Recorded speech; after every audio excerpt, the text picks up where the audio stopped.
একজন গরিব কাঠুরে ছিল। সে রোজ সকাল থেকে সন্ধ্যা পর্যন্ত কাঠ কাটত। কাঠ কেটে যখন তার কিছু টাকা জমলো, তখন সে সেই টাকা দিয়ে তার ছেলেটিকে পাঠিয়ে দিল শহরে লেখাপড়া শিখতে। ছেলে খুব মন দিয়ে পড়াশোনা করে বেশ নাম ডাক কামিয়েছে।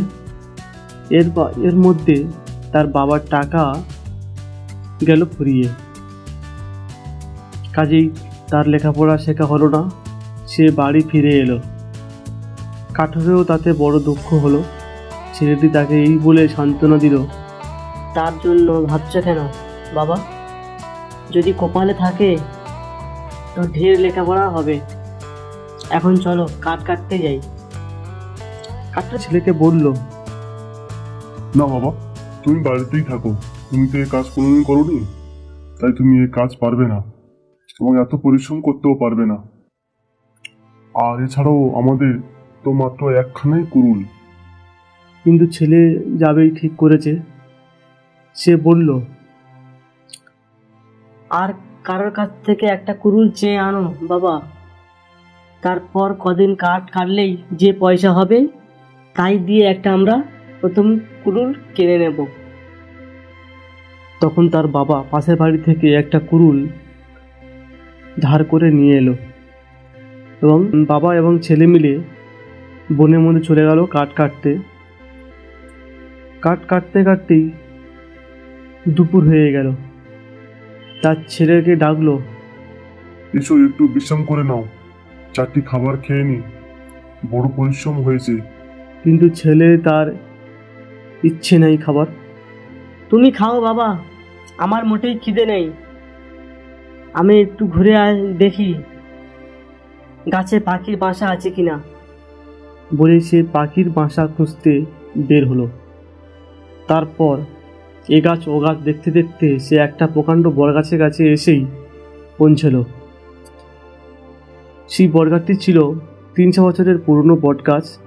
তার ডালপালা চারিদিক অন্ধকার করে রেখেছে। ডাল থেকে মোটা মোটা শিকড় সব মাটিতে পর্যন্ত ঝুলে পড়েছে।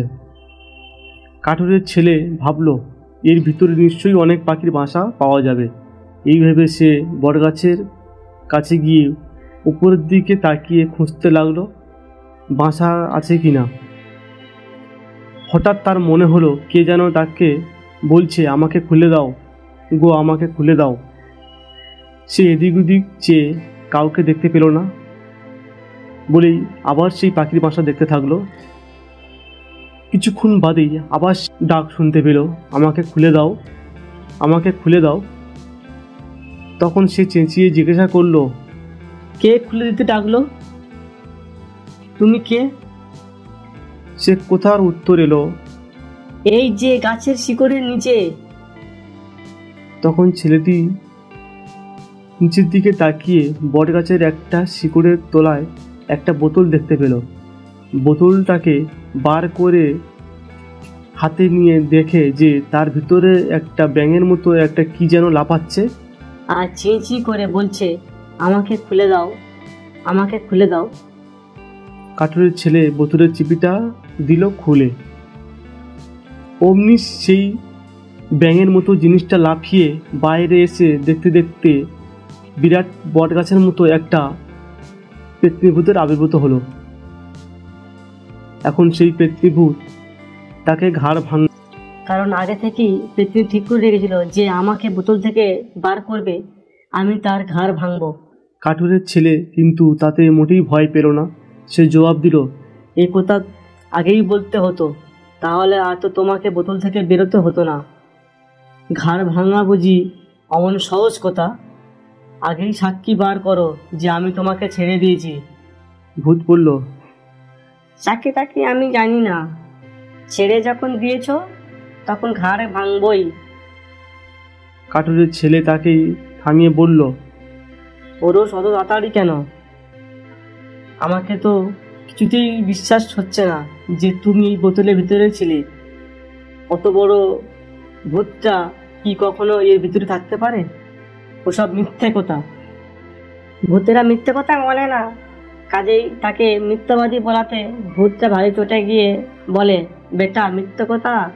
তবে এই দেখ, বলে শুরু করে আবার ব্যাঙের মতো ছোট হয়ে বোতলের মতো ঢুকে গেল। বলেই পেতনিটি শুরুত করে আবার ছোট হয়ে বোতলের ভিতর ঢুকে গেল। তখন ছেলেটি তাড়াতাড়ি করে বোতলের চিপিটি কেটে দিল। ভূত ভয়ানক ব্যস্ত হয়ে চেঁচাতে লাগলো আর বলতে লাগলো, করিস কি করিস কি? কিন্তু কে কার কথা শোনে? বোতল তো বেশ এঁটে দিল।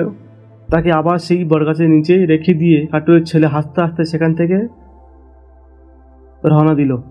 তখন ভূতের আর তেজ নেই। সে মিনতি করে ডাকতে লাগলো, ওগো চলে যেও না, আমাকে খুলে দাও, আমাকে খুলে দাও। কাটুরের ছেলে চলতে চলতে মাথা নেড়ে বলল, আর ছাড়ছি না। আমাকে বোকা পাওনি যে সত্যি? কাটুরের ছেলের সত্যি চলে যাওয়া দেখে ভূত আবার হাত জোর করে ডাকলো, লক্ষ্মী দাদা, চলে যেও না, আমাকে ছেড়ে দাও। তোমাকে এমন জিনিস দেব যা দিয়ে তুমি চিরকাল সুখে থাকতে পারবে। যা দিয়ে চিরকাল সুখে থাকতে পারবে এমন জিনিস যদি পাওয়া যায় তবে মন্দ কি? ভেবেই কাটুরের ছেলে ফিরে এসে বোতলের চিপি খুলে দিল। ভূতটা বোতল থেকে বেরিয়ে আবার বট গাছের মতো বড় হয়ে বলল, দেখ আমি সত্যি কথা বলি কিনা, এই জিনিসটা নাও। এটা লোহা আর ইস্পাতে ছোঁয়ালেই তার রূপ হয়ে যাবে। সেই জিনিস আর কিছুই নয়, একটা টুকরো ছেঁড়া ন্যাকড়া।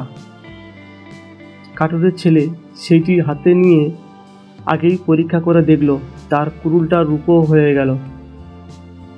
তখন ভূতটাকে নমস্কার করে অনেক ধন্যবাদ দিয়ে কুড়ুল নিয়ে চলে গেল বাবার কাছে। এদিকে ছেলের দেরি হচ্ছে দেখে কাঠুরে ব্যস্ত হয়েছে। ছেলের ফিরে আসতেই সে জিজ্ঞাসা করলো, কি রে, এতক্ষণ কোথায় ছিলিস? বেলা যে চলে গেল, কাঠ কাটবি কখন? এই যে বাবা, এখন কাটছি, আমার কিছু দেরি হবে না।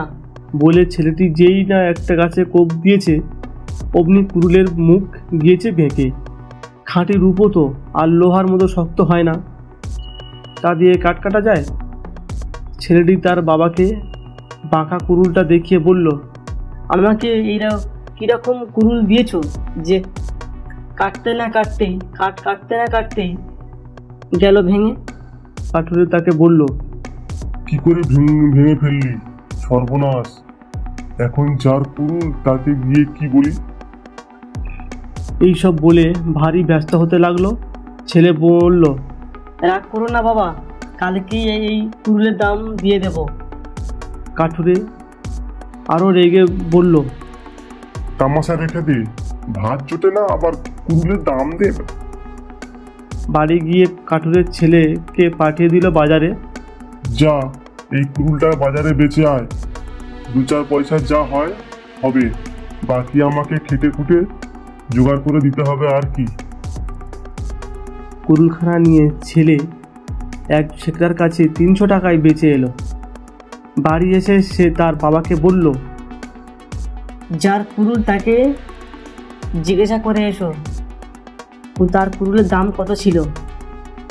আমি ভাঙা কুড়ুলখানা বেচে এসেছি। জিজ্ঞাসা করে কি হবে? কুড়ুলখানার দাম ছিল 8 আনা। ভাঙা কুড়ুল বেচে তুই আর কত এনে থাকবি? বলল তার বাবা।